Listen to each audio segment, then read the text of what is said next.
نجات قرار دیا۔ قرآن و سنت میں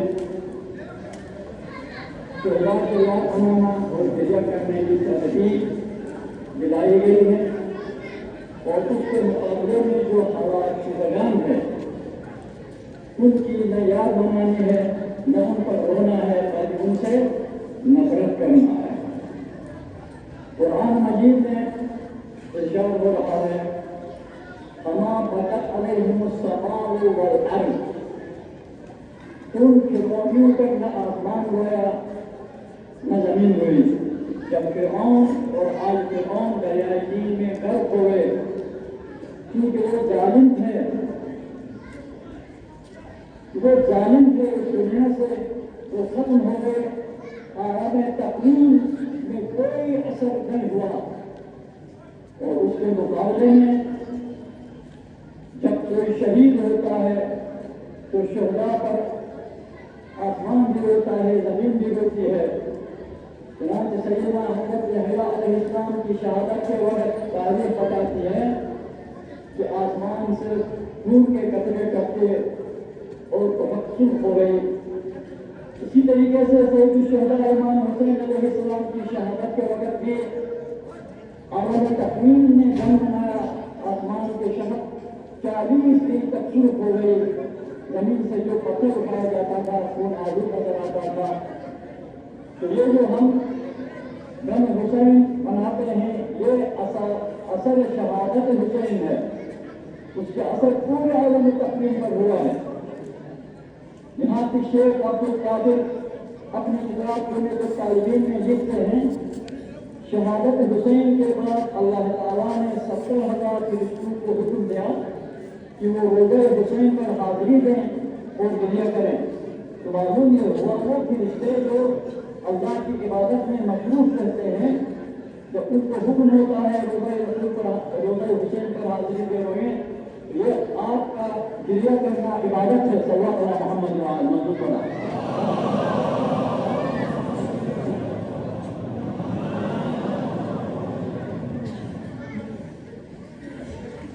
سید الشہداء حضرت امیر حمزہ پر رسول اکرم صلی اللہ علیہ وسلم نے رونے کی ترغیب کیا ہے۔ جب نوازی کو شہید ہو گئے تھے، سب اپنے شہداء کے علاقے پر رو رہے تھے۔ جہاں پیغمبر نے دیکھا ان کے چاچا پر رونے والا کوئی نہیں ہے، تو جہاں افسوس کیا آئے میرے چاچا پر رونے والا کوئی نہیں ہے۔ جب کہ سید الشہداء آئے، اصحاب نے سنا، اپنے گھروں میں گئے، اپنے خواتین کو وہاں بھیجا۔ جب وہ روئے، آواز جیسے بلند ہو گئی تو پیغمبر نے ان کے حق میں دعا کیا اللہ عنکن وعن اولادکن وعن اولاد اولادکن، خدا تم سے راضی ہو، تمہارے اولاد سے راضی ہو، تمہارے اولاد کے اولاد سے بھی راضی ہو۔ سید الشہداء وہ اپنے وقت کے لیے سید الشہداء تھے۔ جب امام عالی مقام نے اپنی تقریر الوصال کو دورِ راہ خدا میں پیش کی، تمام شہادتوں کو اپنی شہادت کے تحت لے لیا، اور امام حسین علیہ السلام قیامت تک سید الشہداء۔ اب پہلی بات یہ اکبر جو شہید گزرا ہے، جس نے اعتراف کیا ہے بدعت کرنے والوں کا، کہتا ہے روئیں گے وہ جو ممات شہداء کے قائل ہیں، ہم زندہ جاوید کا ماتم نہیں کرتے۔ اس کو جواب یہ دیا گیا کیا تم روئے گے ان پر جنہیں ہلاکت ابدی ہے، کیا زندہ جاوید کا ماتم نہیں کرتے؟ جو ہلاک ہو گئے ہیں، مثل فرعون، مثل نمرود، مثل شداد، مثل یزید، ان پر یہ نہیں کرنا چاہیے، ان کے لیے تو ہلاکت ابدی ہے۔ اور جو راہ خدا میں شہید ہو گئے ہیں ان کو رونا چاہیے۔ یہ شہادت کا درجہ جو اللہ تعالیٰ نے ان کو زندہ کرایا ہے، مادی دنیا کے لحاظ سے نہیں ہے، یہ معنوی لحاظ سے ہے۔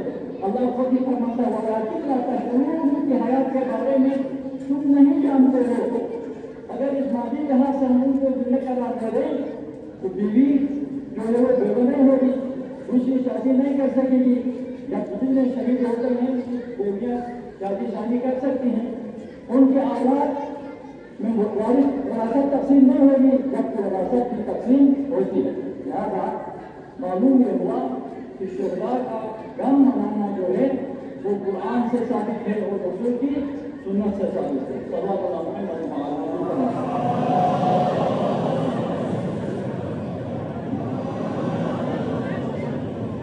ہم جو سنائے ذات الجلال کے بعد محمد و آل محمد پر اللہ کی رحمتیں نازل ہو، درود و سلام ہو، جنہوں نے اسلام کی بقا، اسلام کے تحفظ کے لیے اپنے جانوں کو قربان کیا. بالخصوص خامس آل خدا حضرت امام حسین علیہ السلام سید الشہداء نے اپنی عقید المثال قربانی راہ خدا میں پیش کی، تو اللہ کی طرف سے 3 خصوصیات ان کے لیے عنایت ہو گئے. کیا اللہ تعالیٰ نے امامت کا نور حسین کی ضروریت میں لگا. اب 12 امام جو کوئی بول رہے ہیں وہ امام حسین کی ضرورت سے تعلق رکھتے ہیں، اور اللہ تعالیٰ نے ان کی قربت کو خاک شفا قرار دیا اور ان کے ذریعے مبارک کو اجابت دعا کا مقام قرار دیا. کربلا اگرچہ گزنگاہ تھی، میدان جنگ تھا، لیکن امام حسین علیہ السلام نے گزنگاہ کربلا کو درسگاہ بنایا اور اس درسگاہ سے آفاقی پیغامات، کچھ قولی ہیں کچھ فعلی ہیں، آفاقی پیغامات یہ مختصراً عرض کروں گا. عملی پیغامات یہی ہیں. شب عاشوراء ہم اصحاب و انصار کو جمع کر کے فرماتے ہیں جاؤ اپنے اپنے خیموں میں، آخری رات ہے الوداعی، اللہ کی عبادت کرو. اس انداز میں عبادت ہو رہی ہے کہ مورخین لکھتے ہیں خیمگاہ سے ان کی تسبیح ہو، تحلیل ہو، ذکر و اذکار کی آوازیں اس طریقے سے نکلتی تھی جس طرح شہر کی مکھی کے چھتے میں بنبنانے کی آواز نکلتی ہے. اور شب عاشوراء ظاہراً مصیبت کی تھی، لیکن امام حسین علیہ السلام کی یہ رات معراج کی رات تھی. امام کے اندر جو صفات موجود تھے وہ ایک دوسرے سے سبقت لے جانا چاہتے تھے. شجاعت کہتی تھی میں آگے بڑھوں، اطاعت و عبادت کہتی تھی میں عروج پر جاؤں، اور صبر اور استقلال کی جو صفت تھی وہ کہتی تھی مجھے عروج مل جائے. یعنی شب عاشوراء امام اعلی مقام کے اندر جو صفات تھی وہ عروج پر جا رہی تھی. یہ شب امام علیہ السلام کے لیے شب معراج تھی اور رات پوری عبادت میں گزاری. عملی پیغام صبح عاشور ہوتی ہے، نوجوان علی اکبر کو آزان کا حکم ہوتا ہے، نوجوان علی اکبر آزان دیتے ہیں اور مجاہدین کربلا صبح کی نماز ادا کرتے ہیں. یہ ایک عملی پیغام تھا ہمارے نوجوانوں کے لیے. اے نوجوانوں، جب صبح تم جاگے سوئے ہوئے ہو اور مسجد سے آزان بلند ہوتی ہے تو نوجوان علی اکبر نے صحرائے کربلا میں صبح کے وقت جو آزان دی تھی جس تو سنتے ہی تمام اصحاب کھڑے ہو گئے سب نے اور نماز قائم کی. جب تم میری یاد کرو گے تو نوجوان علی اکبر کی بھی یاد کرو گے.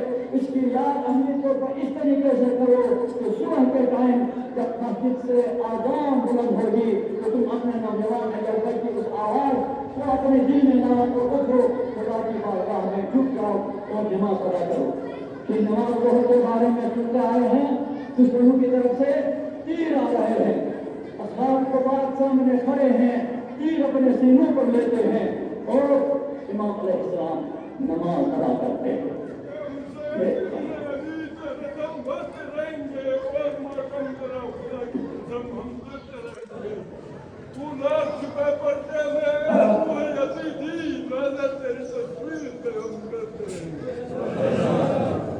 اور آفاقی پیغام کیا ہے؟ حیات من الذلت. امام نے فرمایا ہے ہم ذلت کو قبول کرنے والے نہیں ہیں، ذلت ہم سے دور ہے. ہم نہ جھکنے والے ہیں نہ بکنے والے ہیں، سر کٹے گا لیکن ہم کسی کے سامنے نہیں جھکیں گے. اور اپنے تمام پیروکاروں کو ایک آقائی پیغام دیا, مثلی لا یبال مثلہ, مجھ جیسا یزید جیسے بھی کبھی بھی بیعت نہیں کر سکتا. یہ پیغام دیا ہمارے لیے. اور دوسرا پیغام کیا ہے؟ یہ حضرت مولا علی کا قول ہے, لیکن امام علی مقام کا کلام ہے تو گایا الحیات فی موتکم قاہرین والموت فی حیاتکم مقہورین. تم اپنے مقصد میں کامیاب ہو کر قاہر بن کر شہید ہو جاؤ, مر جاؤ, یہ تمہاری حیات ہے. اور مجبور ہو کر مضبوط ہو کر دنیا کے سامنے جھک کر زندہ رہتے ہو, یہ تمہاری موت ہے. یہ غلط ہے. صرف زندہ رہنا نہیں بلکہ سعادت کی زندگی گزارنا ہے. تو ہزاروں کربلا آج بھی زندہ ہے. کربلا ہمارے لیے مشعل راہ ہے. اس مشعل راہ سے اپنا منزل تعین کرنے والے کرتے ہیں. اور حالیہ اسرائیل اور ایران کی 12 روزہ جنگ میں آپ کو معلوم ہوا کہ دنیا کی تمام جدیدی طاقتیں ایک طرف ہو گئی تھی. جس سن 61 ہجری میں جدید وقت میں امام علی مقام کو اپنے گھیرے میں لیا